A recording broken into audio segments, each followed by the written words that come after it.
Thank you. Mark, just remind.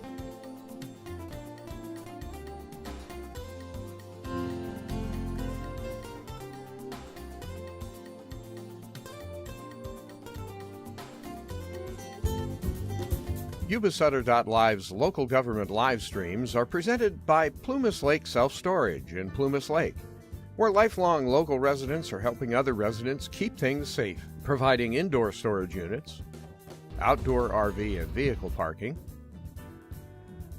moving supplies, and Penske truck rentals. Details at plumaslakeselfstorage.com.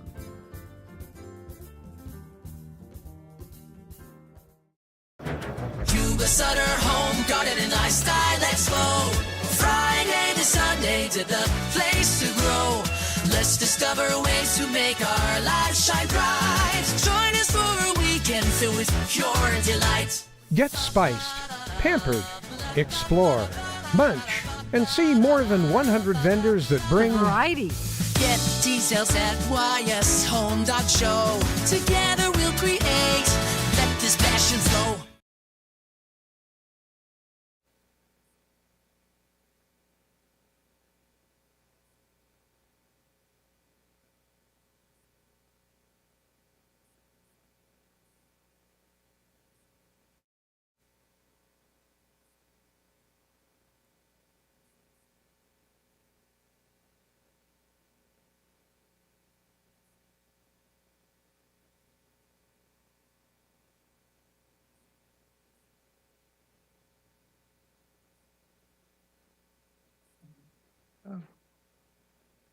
Perfect.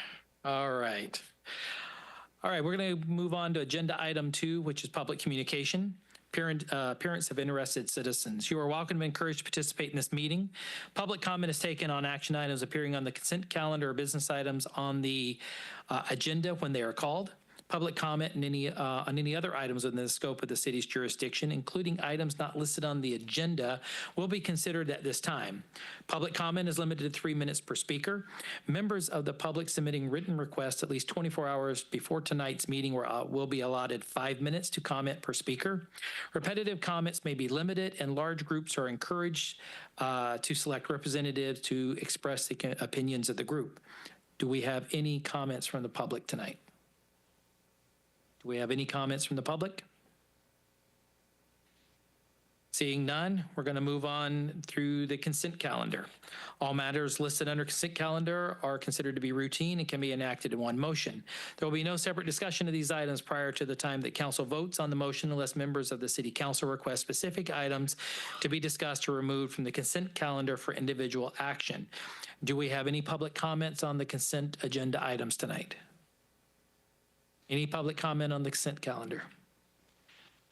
All right, then we'll bring it back to council for comments or action. The Mayor? Yes, sir. Make a motion to approve consent calendar items 3 through 7.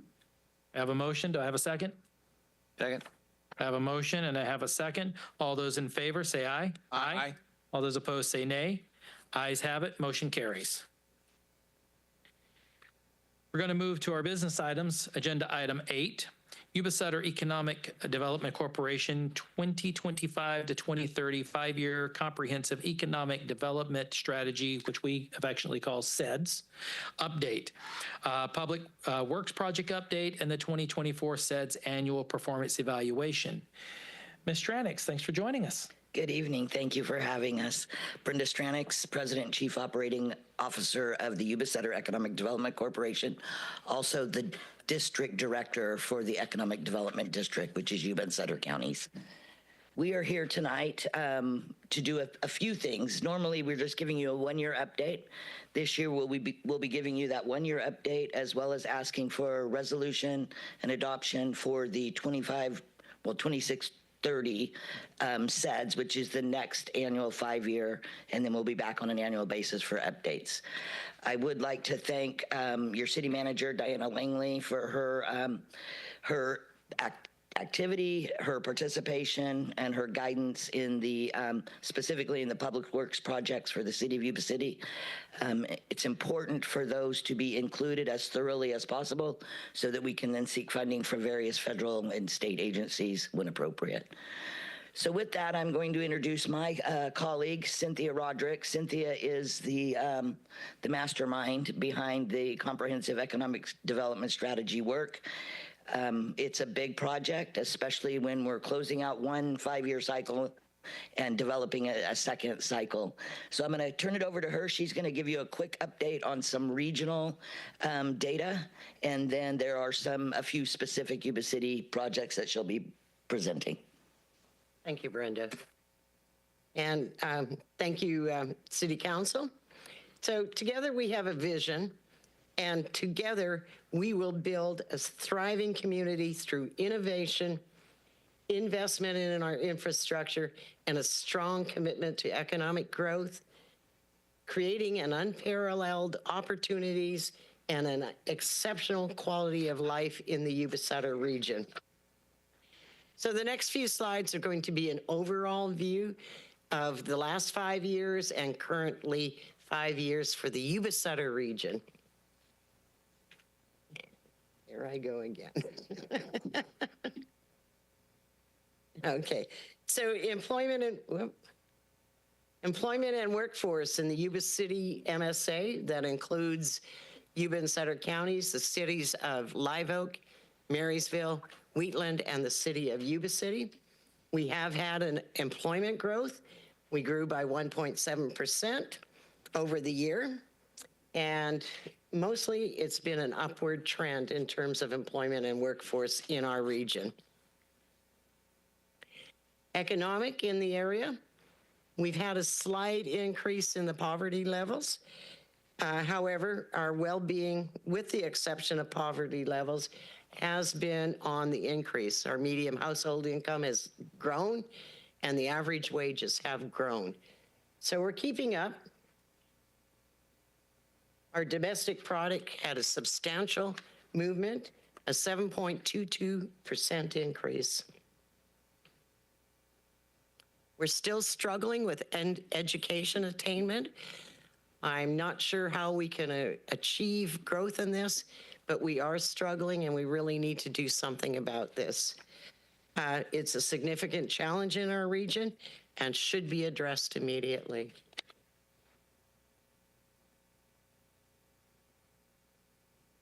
We added over the last 10 years up to 2023, 9,872 jobs ending in 2023.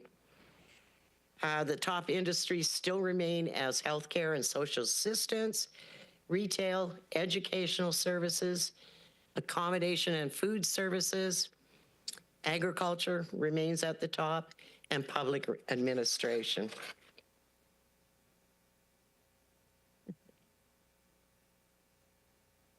In the last year, we've had a growth of 614 establishments in the region from last year, which was 5,812 establishments, to 6,429.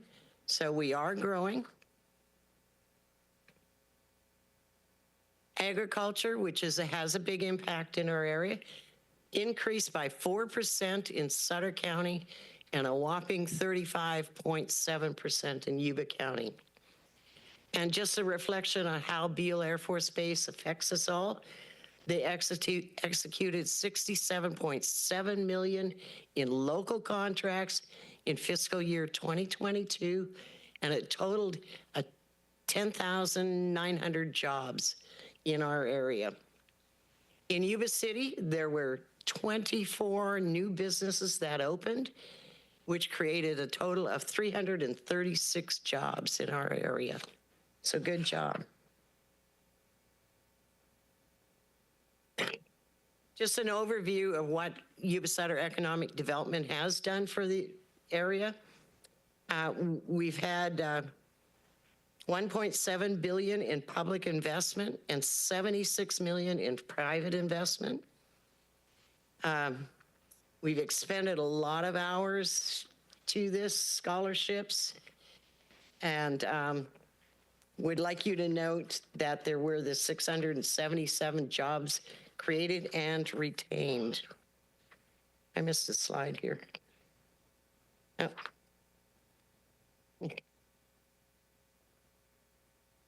Regionally, through transit, the Yuba-Sutter Transit replaced 6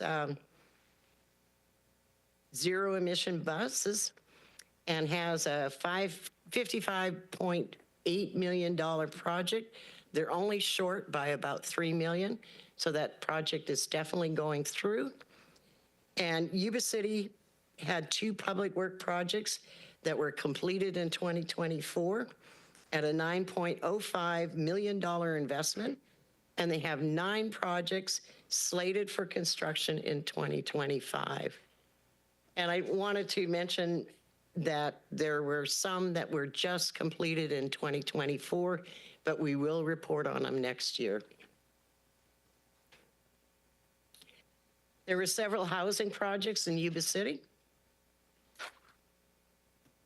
4 of them, and they were targeted or slated for low-income families and seniors, and in addition to several market rate projects for development or undergoing construction in Yuba City.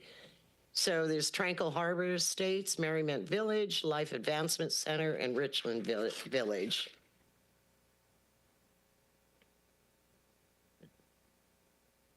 I just got it.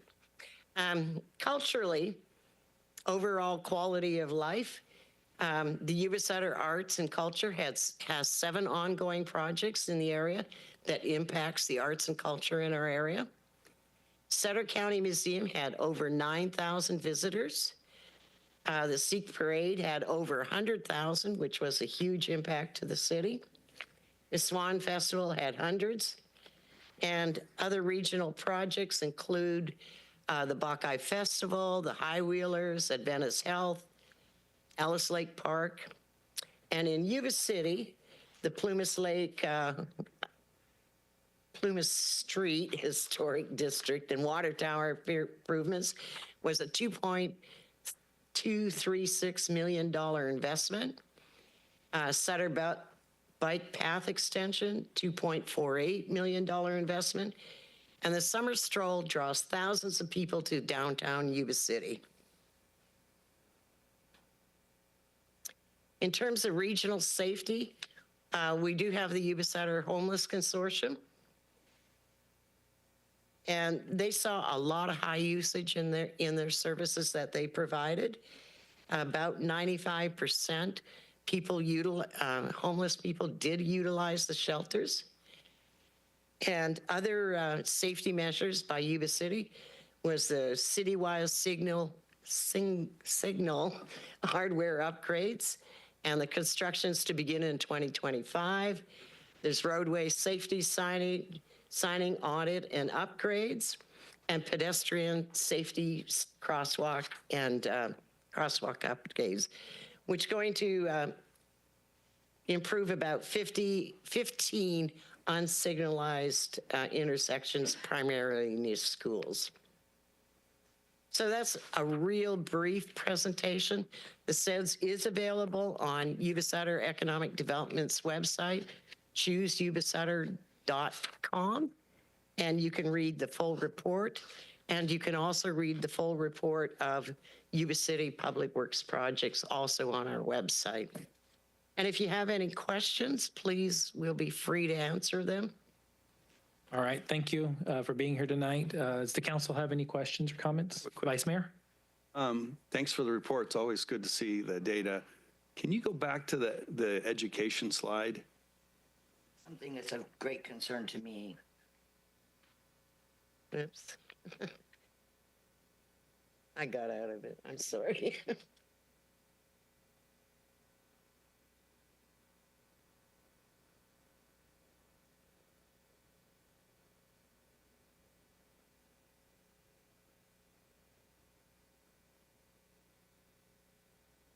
About 3. That's it. Yeah. So in a later slide, it seemed like you were capturing workforce data, but it seems to me that education attainment, when we talk about high school graduates, some college, associate degree, bachelor, are we tracking at all, graduates out of Yuba College's welding program or any of the workforce stuff that's going on? Because it seems to me that there seems to be a pretty good shift. Obviously, all of us have a a fair amount of working knowledge of what's going on in Yuba and their shift towards workforce development. Is there a way to capture that at all? So there is. We can bring back and provide to you, data with certificated programs and the like. I would remind the council that the region has received a $500,000 grant through SACOG to do a very in-depth workforce study and analysis of current programs with the goal to determine where our shortfalls are to meet not only current demand of our employers, but also future demand. And so we'll be working on that through the next 12, 15, 18 months. And we'll be bringing that presentation back to you when it is complete. And of course, you'll all be, I'm sure, intimately involved in gathering data as well. Perfect. But we can certainly get the certificate program data to you.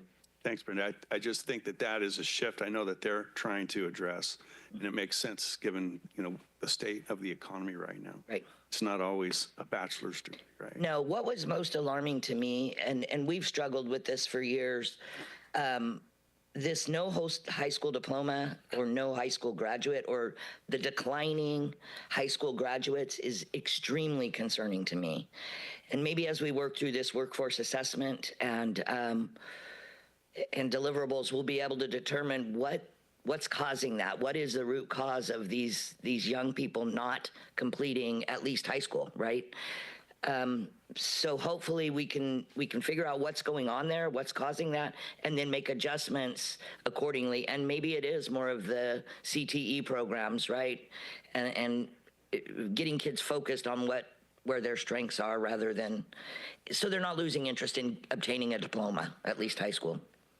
Just this morning, I filled out Yuba College's survey on where their perceptions, and that's why I asked the question: is is there a way to capture? There is, and we'll bring that back to you. Excellent, thank you. The college did report that they did have a 7% increase in enrollment in their spring. And they're actually hitting their pre-pandemic numbers with regard to enrollment, so that's encouraging. Thank you. All right. Any other questions from the council? Yes, sir. Yeah, having been on that board, the caveat with enrollment is who's completing.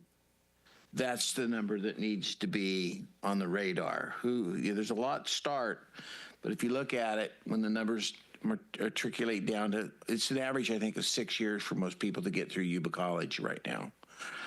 So that's probably a number that would be probably more important to even see than just the numbers Other than enrollment, certainly. Thank you.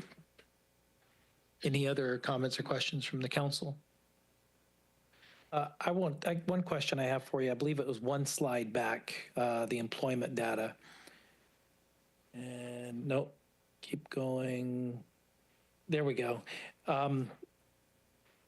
Just saw the recent report, and you can actually see it a little bit there. It's like labor force has been really flat, and it talks about our employment of growing, but the recent report that I saw on our region shows in that third line, unemployment is going up.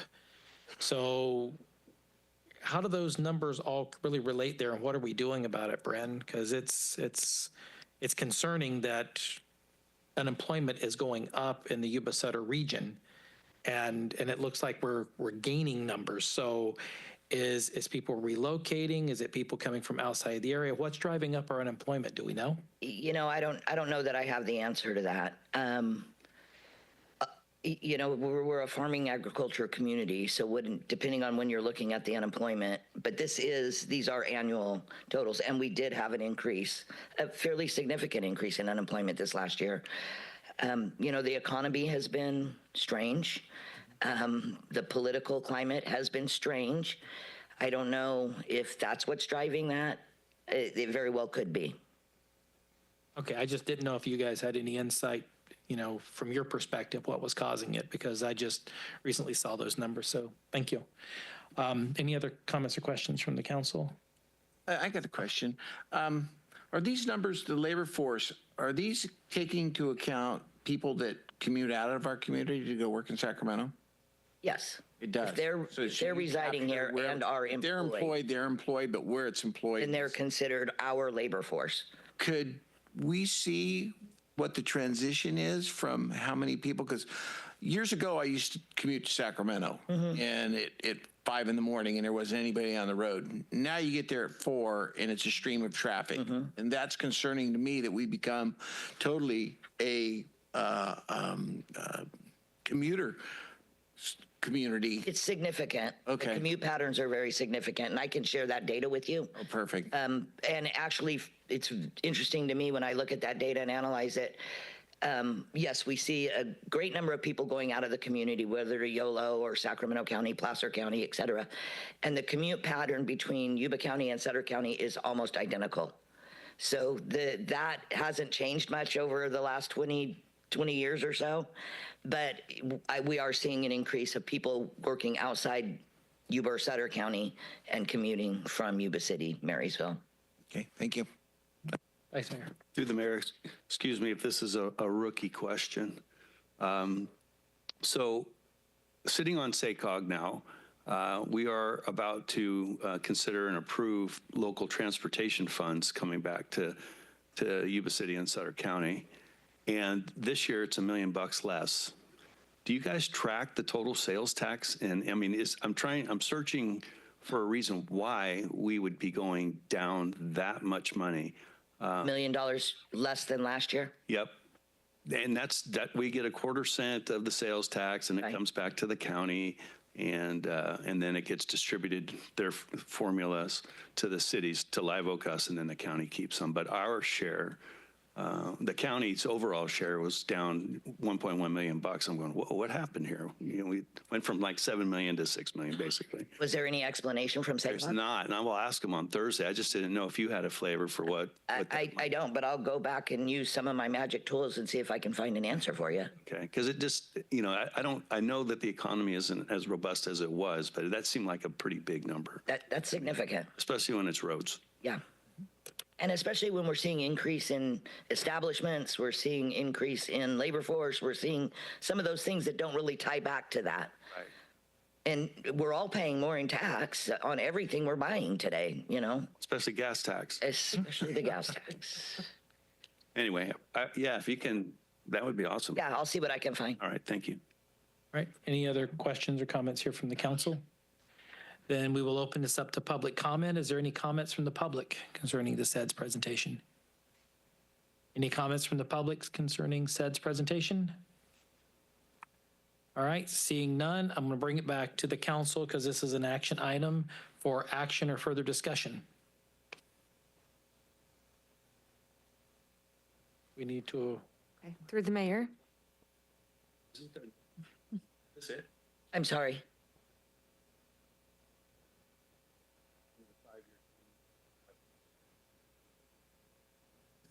Is this what? You're approving the update to the prior year. You're approving your public works list, and you're approving the 5-year document. Okay.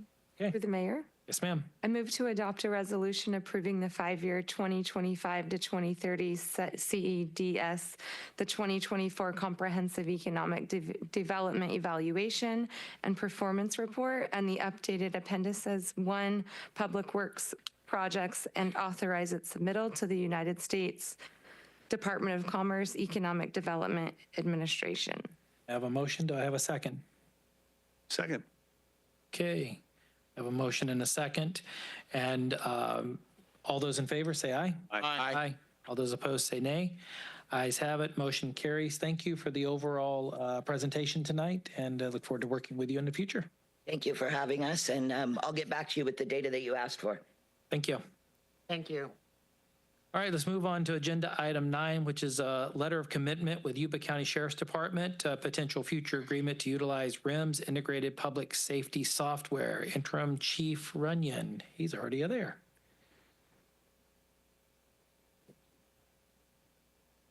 Good evening, Mayor and Council. Just a quick overview. This is just an approval to sign a commitment letter with the Yuba County Sheriff's Department for a grant for the purchase of a new CAD system called RIMS. So this supports the strategic goal of the city, public safety, strengthens law enforcement relationships in the area, improve emergency response, and working towards a consolidated dispatch down the road.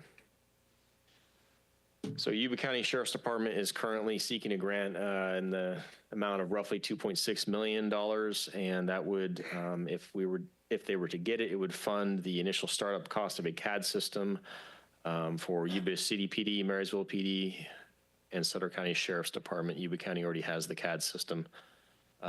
So currently, right now, all 4 agencies are using a different records management system, which is a huge issue for a consolidated dispatch at this time.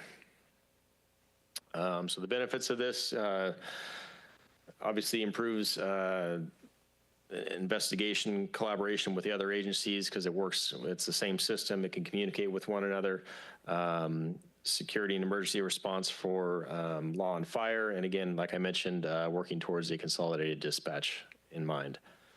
So the fiscal impact, there is no initial fiscal impact to this. It's a very pricey system. If we were to get this grant, it would cover the initial implementation of this system, which is roughly $900,000 for our portion. Moving forward, we have annual maintenance fees on our CAD system as it is. This one actually comes in lower, believe it or not. So that would be a benefit down the road for us as well. So the recommendation is for the City of Yuba City to sign a commitment letter to the Yuba County Sheriff's Department for a potential future agreement to utilize the RIMS integrated public safety software, which would be fully funded by a prospective California Department of Justice National Criminal History Improvement Program grant.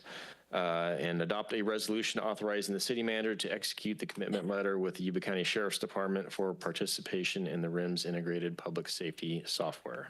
So alternatives are to reject the proposal or find alternative funding sources to purchase a CAD system. There's no, again, this is a commitment letter, but it's not, it's just not binding if that's the case. So, any questions? Any questions from the council? Sir. Looks like Mike Scott. Oh. As one of the folks, like way back when, for Spillman, I think this is so long overdue. This pleases me to no end to see that we're finally taking a look at a records management system, and the bonus being that it would be region-wide. So I'm totally and fully support of this. The only question I have is, would there be any hardware changes that would be accompany this down the line? Or, I mean, are the dispatcher stations the same? Are the in the fire engine, in the police car, computers the same? Yes, I'm just kind of staring at IT over there, but I see that. When it gets into the weeds of that stuff, I'm referring to them, but it's, it's a major project, obviously, once you implement it, but the biggest benefit really is if everyone's on this system, you can see each other's information. You can cordon off information that you don't want other agencies to see, but right now we can't see anything other counties are doing, or at least our counties in this area. And to come in with maintenance fees lower than we currently have is unheard of. Thanks. Right. Any other comments from the council? Any other questions? All right, we'll open it up to public comment. Is there any comments from the public? Or any comments from the public? Seeing none, I will bring it back to the council for action on this. Through the mayor. Yes, sir. Move to take action on item 9, letter of commitment with the Yuba County Sheriff's Department potential future agreement to utilize RIMS integrated public safety software. Recommendation A and B as written. I have a motion. Do I have a second? Second. I have a motion and a second. All those in favor say aye. Aye. All those opposed say nay. Ayes have it. Motion carries. We're moving on to agenda item 10, which is community sponsorships. Ms. Morales, you have the floor. Thank you. Good evening, Mayor and Council. My name is Christy Morales, and I'm here today to go over the community sponsorships. A little bit of background on Playzium. Their mission is to provide our local community with programs, services, and hands-on play exhibits where all children, families, and community members of diverse backgrounds and abilities can explore, discover, create, and learn together. The annual Touch a Truck event provides the opportunity for more than 3,000 residents to get up and close with a variety of vehicles.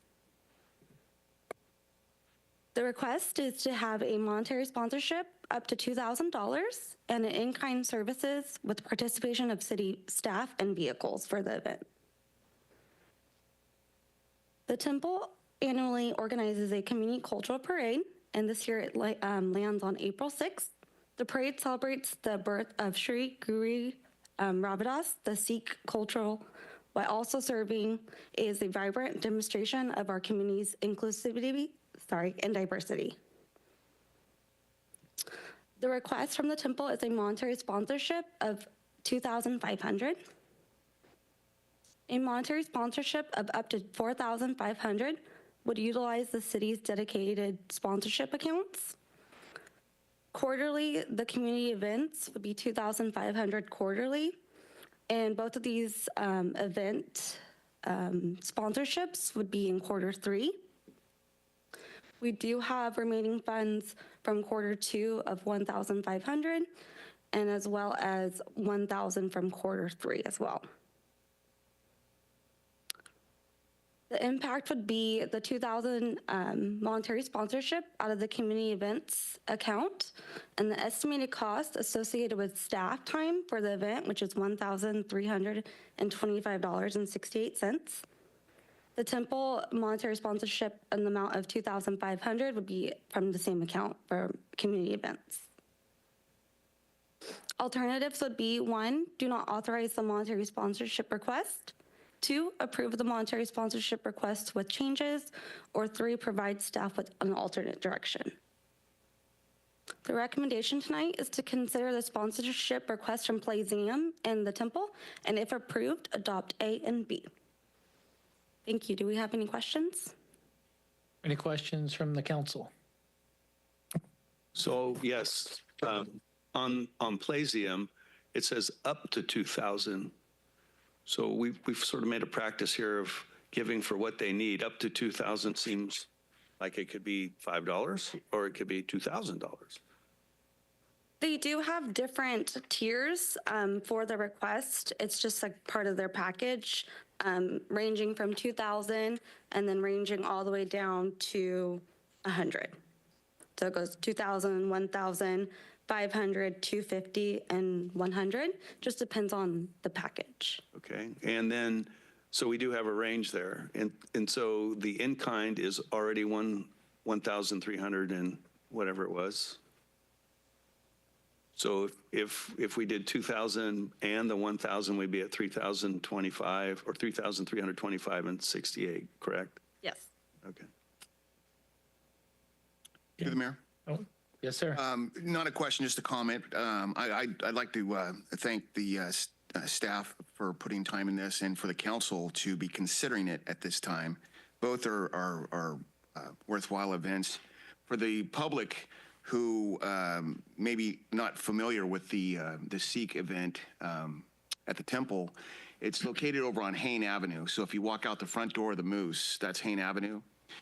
And this should be their 4th or 5th annual event, and it's a religious event. It's an opportunity, which was already stated, to celebrate our city's diversity, and you really see it on it's really showcased well there. And for those folks that are maybe a little bit wary about going to the one in November because there's just so many people there, this is a really neat event. That it's a much scaled down version of this, but if you're not doing anything on April 6th, I highly recommend you go. That's all I have. Okay. Councilmember Pasquale, do you have anything? Okay. Anything, Ms. Cole? Okay, so again, not a question, just a couple comments. I've been to the Playzium fundraiser. It's great. I've not been to the other one. I did read that there would be only $500 left over for the fourth quarter, correct? If we were to give all of these? Okay. I think just in fairness, I'd like to maybe tweak the number so that we have that full $2,500 for the fourth quarter.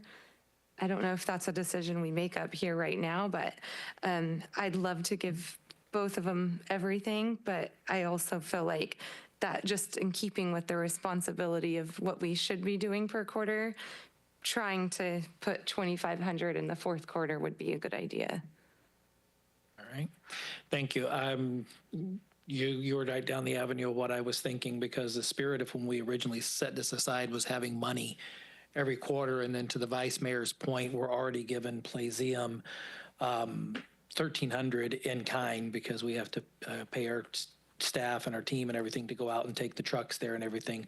Both are wonderful, but we do need to carry over, I think, what the spirit of this council set forward, 2,500 into the fourth quarters. So I think we start with, we've got 2,500 for this quarter. That's everything we've got left, correct? Is 5,000 for the year? Yes. Okay. So I would second what she, or just agree with her that I think we need to limit this quarter to 2,500 and then figure out how we're going to divvy that up. That way we have the opportunity for others to come forward in the next quarter. So do we need to take a motion on that, Mr. Chaffin, or just thumbs up on that? Nope. Can we get a microphone? You got to turn it on there, I think. No, there was a, can you hear me? Yes, I think, There was a part of me hoping that I wouldn't have to use this today, but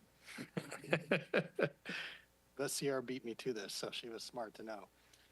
Yeah, the city council has authority to set whatever amount that they want per the quarter. You can do that this evening after public comment, would be my suggestion. Okay. So if you want to cap it out at $2,500, then the council would then make the motion to give X amount to person A and X amount to person B, and presumably those numbers would add up to $2,500.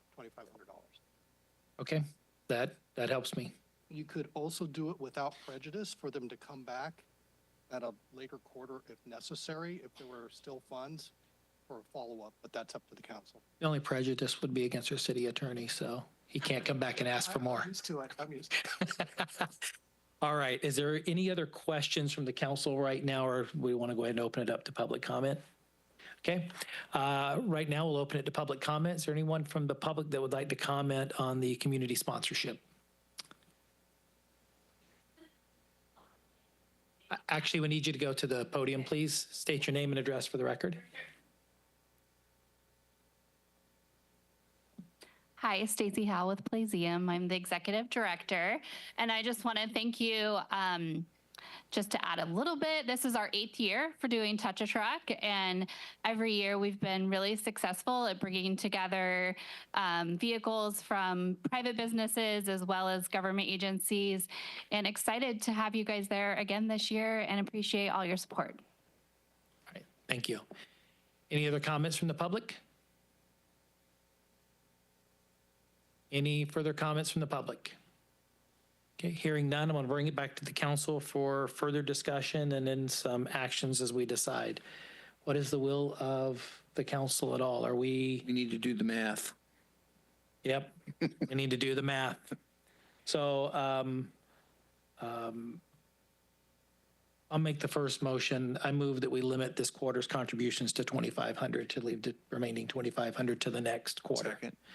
Okay, so I have a motion by myself and I have a second by Councilmember Pasquale. All those in favor say aye. Aye. Aye. All those opposed say nay. Ayes have it. We're going to limit it to 2,500 for the cash donations. Now, how do you want to break it up? Through the mayor?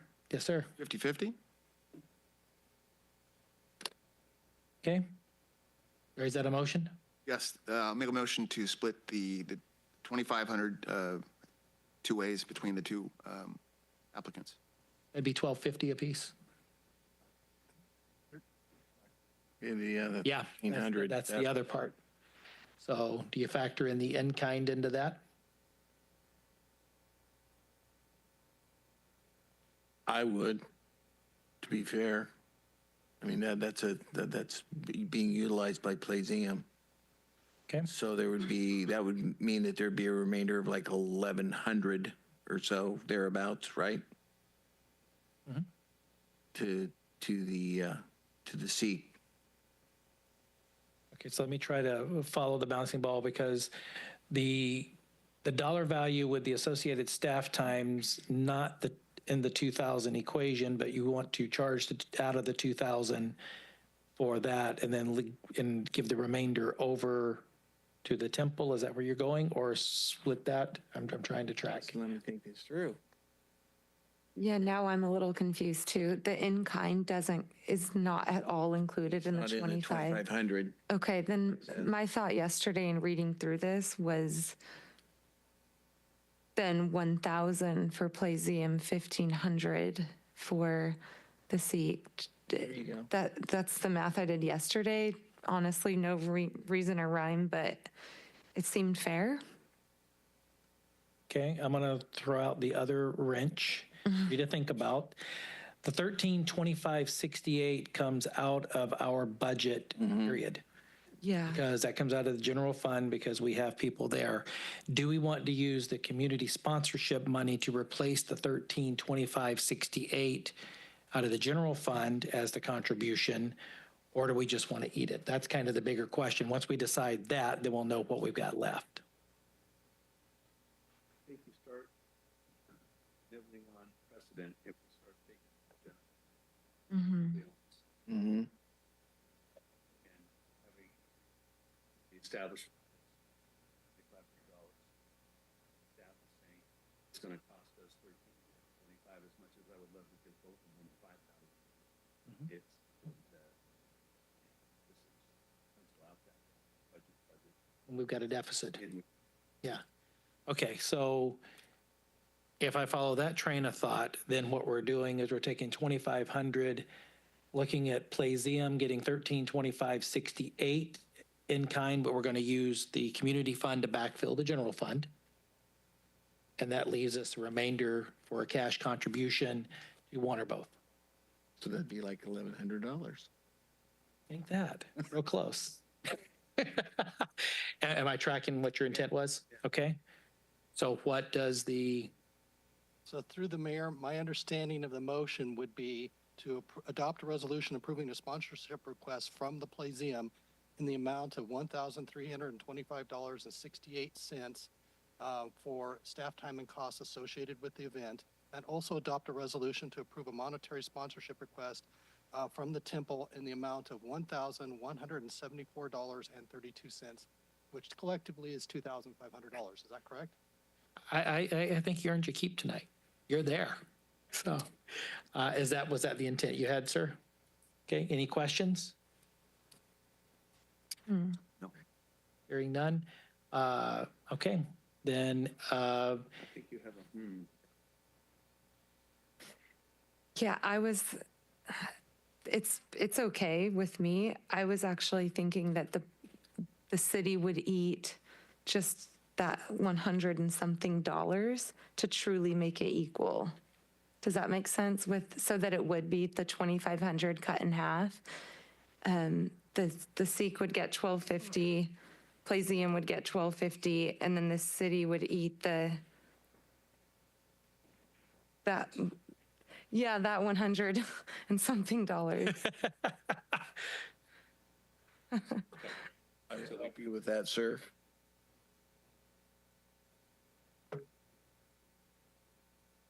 Yeah. I'll pitch. We'll do it the old-fashioned way. We'll get out here and flip a coin. Okay. Now then that we've thrown you a wrench, do you understand the motion? Because I do. I understand the motion would be to adopt a resolution approving a sponsorship request from Playseum in the amount of $1,250, and also to adopt a resolution to approve a monetary sponsorship request to the temple in the amount of $1,250, with the council members on the side probably reaching out and assisting with the shortfall and the rest. That would be it. Mr. Kircher, does that kind of fit the motion you really wanted? Yes, it does. All right, so we've got a motion. Do I have a second for that? Second. And I have a second. Why are these things this difficult? All right, all those in favor say aye. Aye. All those opposed say nay. Motion carries. Ayes have it. Thank you. You got your trucks, and it's a great event, and I'm just glad that we can continue on in our current budget situation. So thank you. All right, let's move on to agenda item 11, which is the Adventist Health Ad Hoc Committee. Ms. Langley. Yes, I was going to ask Vice Mayor Boomgarden if he would take the lead on this, because he was the one that requested that council consider this. Sure, thanks. I was going to give that to almost interim city manager Robert Bendorf, but I won't do that. Sorry. At a meeting, I can't remember if it was 1 or 2 meetings ago, I expressed concerns that have arisen in regards to Adventist Health. There's been some social media activity. First and foremost, I want to convey that it's never my intent to do any Adventist bashing. That wasn't the intent, though I think that's how it was portrayed in certain circles. What I am interested in is having our council have the opportunity and I guess it's the opportunity to actually sit down with Adventist leadership at whatever level they have to begin to discuss things that are going on within our community that rise to the level of the city council's knowledge. We are not a regulatory agency in any way, shape, or form for the hospital or its medical services that they provide. However, as a body that represents 72,000 people, I think we have a stake. And heretofore, it seems like we have sometimes incurred difficulty having the opportunity to sit down with leadership at the hospital. Predominantly, things that are on my mind right now are Project Hope, which we have a vested interest in learning more about. It's been told to me, at least informally, that project is dead. I would like to hear that formally, and I figure that an ad hoc committee of 2 of us would probably be a good venue to figure out what the heck is going on with that program, so that we're not running on rumor or innuendo. There are other things that are going on that may be factual, maybe not be factual with Adventist Health, and I think the proper way to approach that is to have dialogue and communication formally. And that's my intent was my intent and continues to be my intent moving forward is let's have a powwow so that we may even be able to help dispel stuff that sometimes gets legs and starts running within the community. But, medical provision, whether it's in the hospital setting or the urgent cares or, the private practice doctors, et cetera, is a big deal. And with just one hospital in the area and one provider of that services within that hospital, it just seems reasonable to me that we would have the ability to have a communication and conversation on a more regular basis. And I would be hopeful that Adventist feels the same. Righty, thank you, Vice Mayor. Well said on many fronts there. Starting back at the beginning with what you talked about, and I think that part of our community just needs to take a deep breath and stop being keyboard warriors out there, because people get out there on social media and start making mountains out of molehills. And, you brought it forward. We need to sit down and find out what's going on with healthcare in our region. We don't oversee them, but we are partners in this community, and we want to continue to be good partners. So it was a way to just get us all to the table and see really what's going on. Project Hope, we've heard informally, but like you said, we haven't heard formally. We've heard a lot of rumors. We need to get down to the bottom line as far as what's really going on in our community versus what's, social media keyboard warriors out there doing things. And so that's what we've been trying to do this year, is make sure the lines of communication are very transparent and open. And talking with Chris Champlin, matter of fact, earlier today, I know that is their intent as well, and to sit down and just have a very open and honest conversation. I shared with Mr. Champlin what my intent was with this coming forward, and the 2 people that I was planning on putting forward. And he looks forward to meeting with the ad hoc committee and starting that dialogue. And he said if there was any specific questions that we could, go ahead and let him know what those are, and he'd be prepared to answer those questions. And then he will be coming before the council in these chambers, I believe, in May. So the full council will get an update with what's going on with Adventist and Ride Out Health. So with that, is there any questions before I make my recommendation from the council? Any questions you guys have or comments? Okay. Any comments from the public? Okay. you'll have to go to the podium, state your name and address for the record, and I'll remind you, this is public comment. It's not a Q&A time, so just keep that in mind. Okay. Okay. Mayor, I think this is a great idea. My suggestion might be for you to meet with all of the other local medical providers as well. And there's also a Yuba-Sutter Healthcare Council that you might want to put a member attending those meetings. All righty, thank you. Any other comments? Any other comments? Okay, seeing none, I'm going to bring it back to the council. With the dialogue that's been going on and the conversations that I had, my recommendation for this ad hoc would be myself as the mayor and the vice mayor as he brought this forward. I think that we could get in the room and work through this and really see what's going on and have a good dialogue and bring some good information back to the council. So that would be what I would move forward with, a motion to appoint myself and the vice mayor as the ad hoc committee to meet with Adventist. We need to take action on your appointment? We need to ratify it, I believe. Yes, sir, because it was brought. So moved. Okay, we got a motion and a second. All those in favor say aye. Aye. Aye. All those opposed say nay. All right, then the motion carries. We move that forward. We will continue to reach out and set those meetings up in the next few weeks.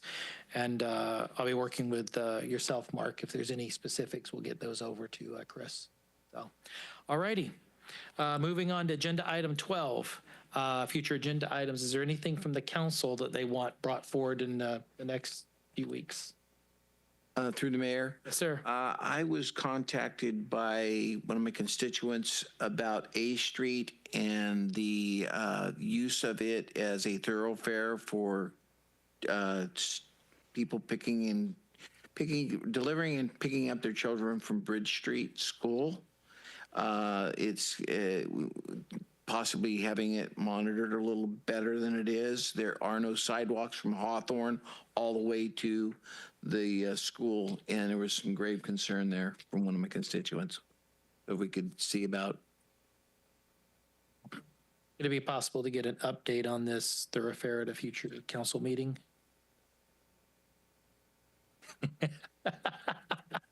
All right. Hey, you got to answer tonight, so welcome. All right. Anything else from the council? Okay, then we're going to go ahead and move right along to reports and communications.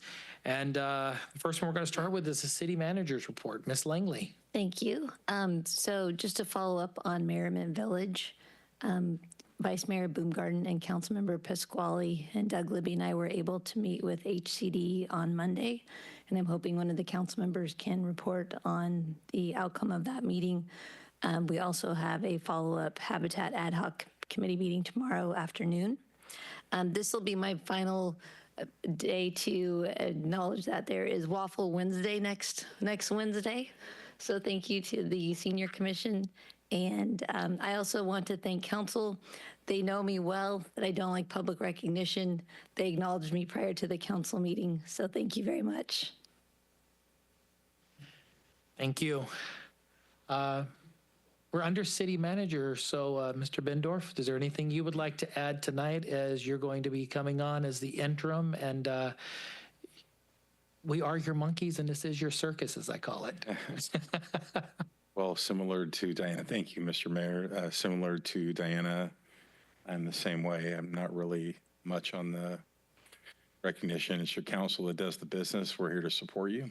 And I am excited at the opportunity to be able to serve the council and staff here and the residents. And people always ask, who do you work for? And I tell them, so first it's the city council. They determine whether I come and go, but I really work for the staff here and also for the residents and businesses. So I'm excited to be able to do that here in my hometown where I grew up.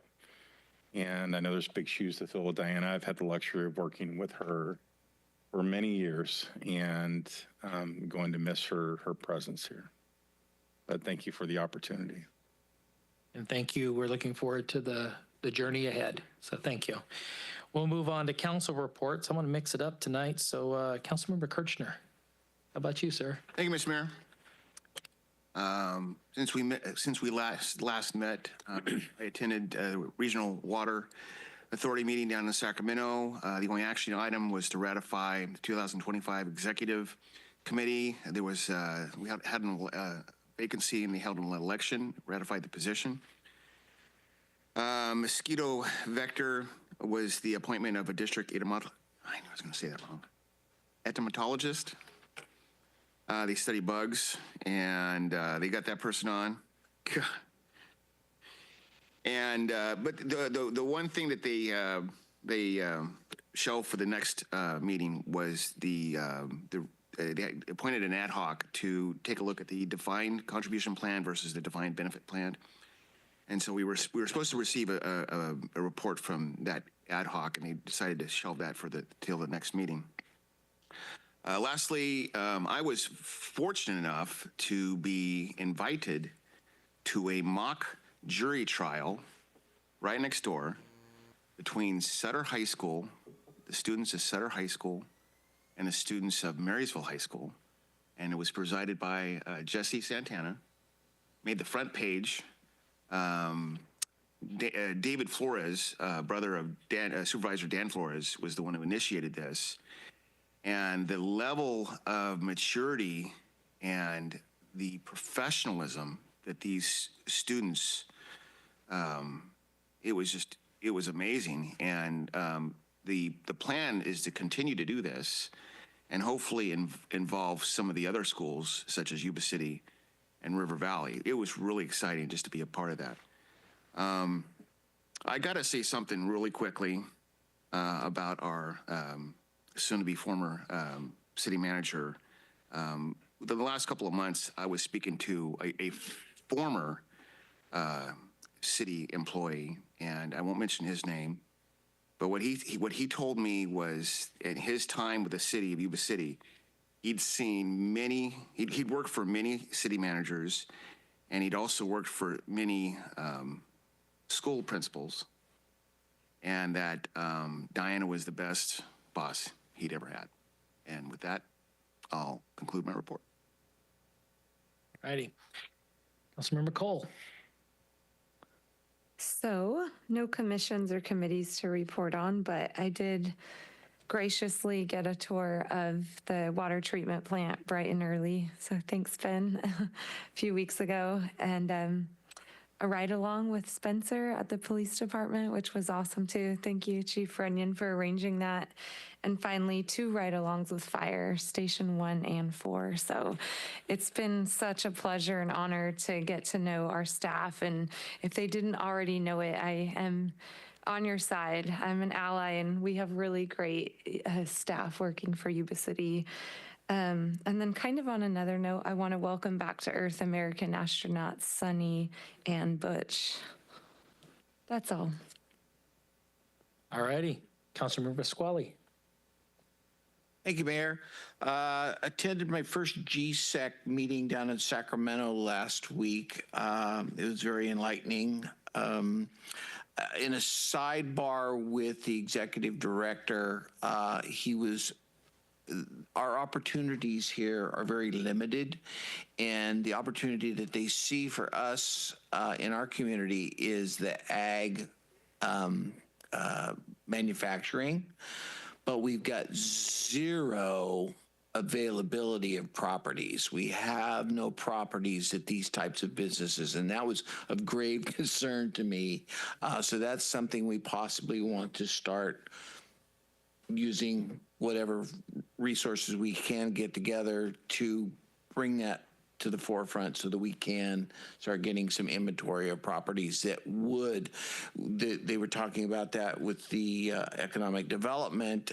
Those manufacturing jobs are 6-fold for anything, those CTE programs that we can bring to our community. So that was an eye-opener.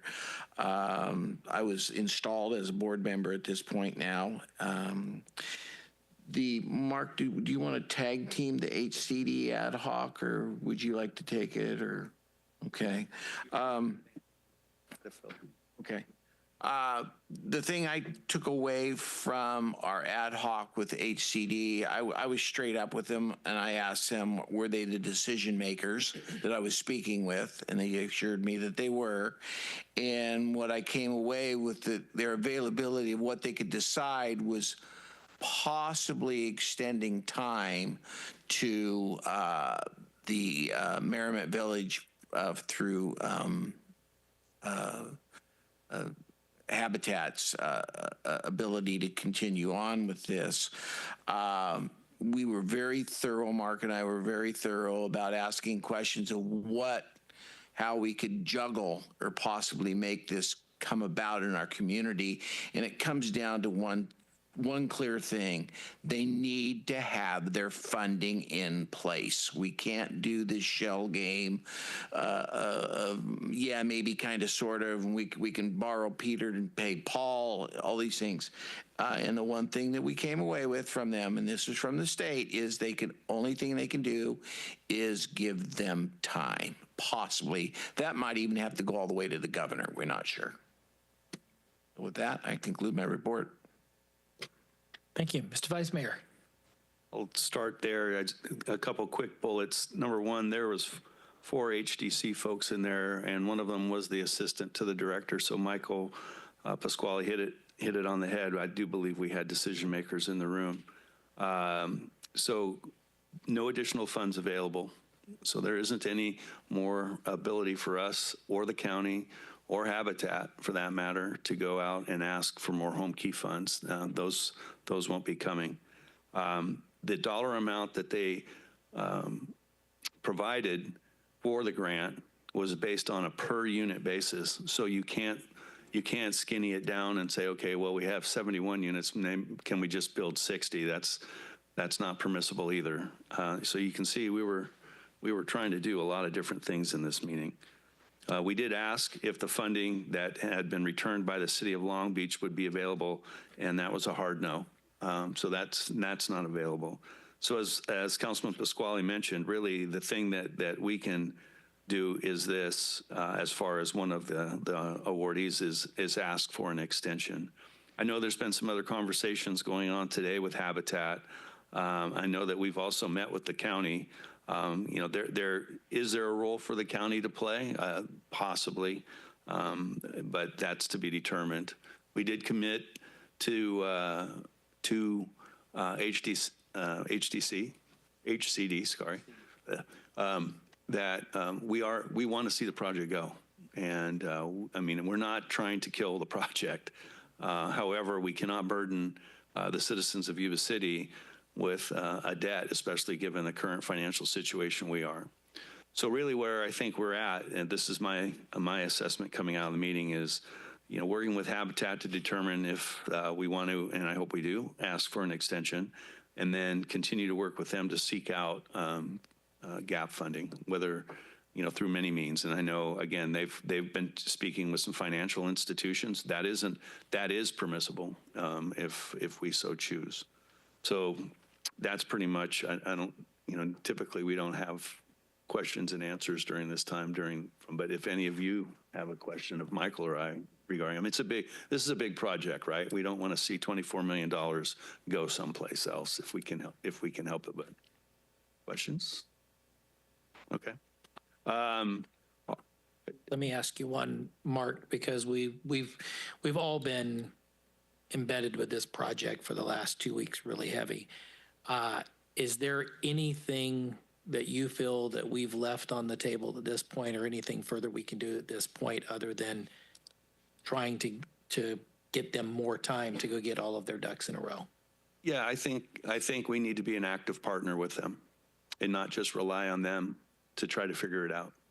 So I think to the extent that we have the ability, or they have questions, or they have answers, et cetera, and I think we have been all along through this process, is to be responsive, and I would ask the same of them. Okay, thank you. The Mayor, just to follow up on Michael, what you said, the issue is the possibility of it being extended, having an extension. Has there been a precedent set for that? The assistant director was saying that they've exhausted their 21 months, and it's very unusual to go past that. That's why I asked, are you the decision makers? And they kind of deferred it that it might have to go to the director of HCD, and it might even have to go to the governor's desk.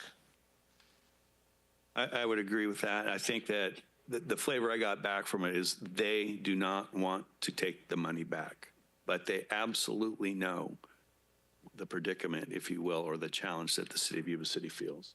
Very good point, Mark. Absolutely. She hit it right on the head. She saw that our concern, and she agreed with our concerns, that we're not going to stick our neck out.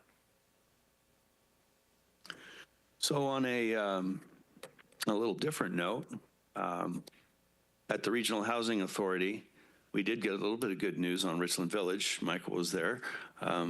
That particular project, which is 170 units down off of Garden Highway, that looks like it's making its way through HCD.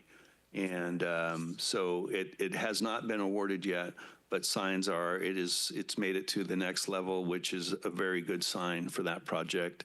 And again, that's more affordable housing. So we'll keep our eye on that one as it goes forward. And you may recall we have some money skinned in that game as well through different funding mechanisms we've committed to them, to RHA. I attended the Sutter Butte Flood Control Agency, just a moment of, when it starts raining hard and you started hearing about river and reservoir levels, just remember, that this group has gone out and done one heck of a great job of providing safety to our community through the levee system. And, they have a few projects in the well. We didn't talk about Wade's project at this meeting, but, they, which is the confluence of the Yuba and the Feather, but they're doing good stuff.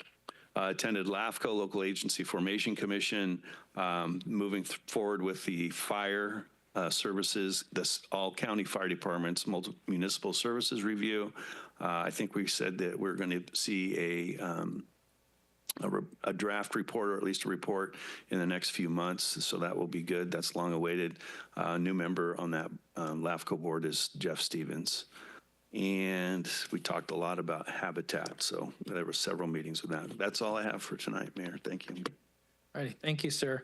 Been a busy couple of weeks. I will start with where we kind of left off with habitat. It has absolutely, I know, consumed a lot of my time the last couple of weeks.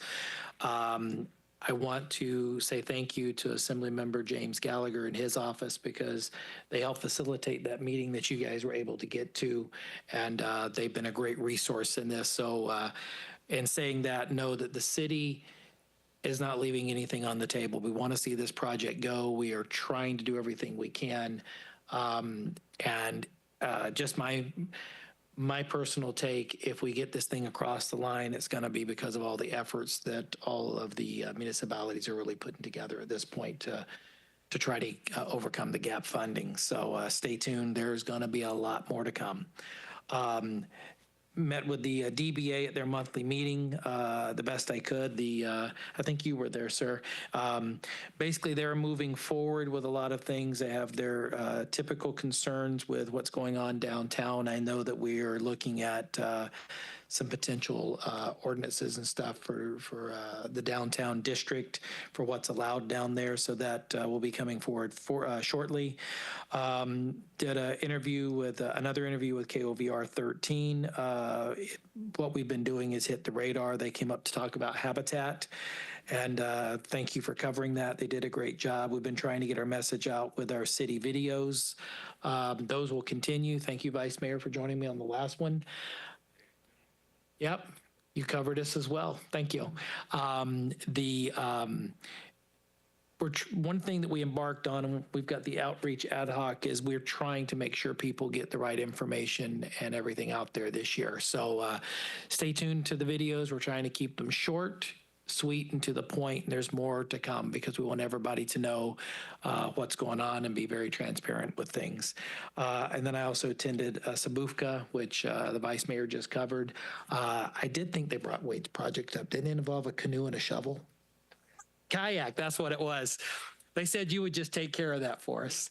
So busy weeks ahead for all of us coming up, and I'm sure that Merriment Village is going to be right there at the top with everything that we do. So want to say thank you to the council. Thank you, Ms. Langley, and our entire staff, because the nimbleness that we have operated, Mr. Moody, you and your team, the nimbleness that we have operated the last couple of weeks in addressing this is usually not found in a municipality, but it has been all hands on deck, and we're trying to find a solution. And that includes you too, Mr. Chaffin, because I know you've been right there with us. So thank you to everyone. With that, we would normally be getting out of here, but we're not tonight because we now are going to go into closed session. And Mr. Chaffin, will you read our closed session item for tonight? Thank you, Mr. Mayor. We have one item for closed session. It's item A, conference of legal counsel, anticipated litigation, deciding whether to initiate litigation pursuant to paragraph 4 of subdivision D of Government Code section 54956.91 case. Thank you. Thank you. Do we have any public comment on our closed session agenda item for this evening? Our seniors really want to talk. They're already up. All right, hearing no comments, we will move to closed session at this time.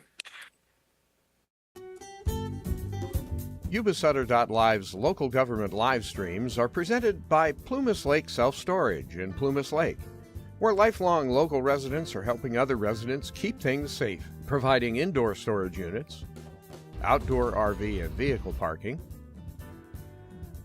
moving supplies, and Penske truck rentals. Details at plumaslakeselfstorage.com.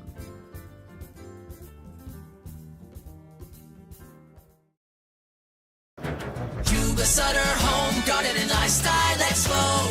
Friday to Sunday to the place to grow. Let's discover ways to make our lives shine bright. Join us for a weekend filled with pure delight. Get spiced, pampered, explore, munch, and see more than 100 vendors that bring variety. Get details at ysHome.show. Together we'll create. Let this passion flow. Yuba-Sutter.live. It's the truth that comes through.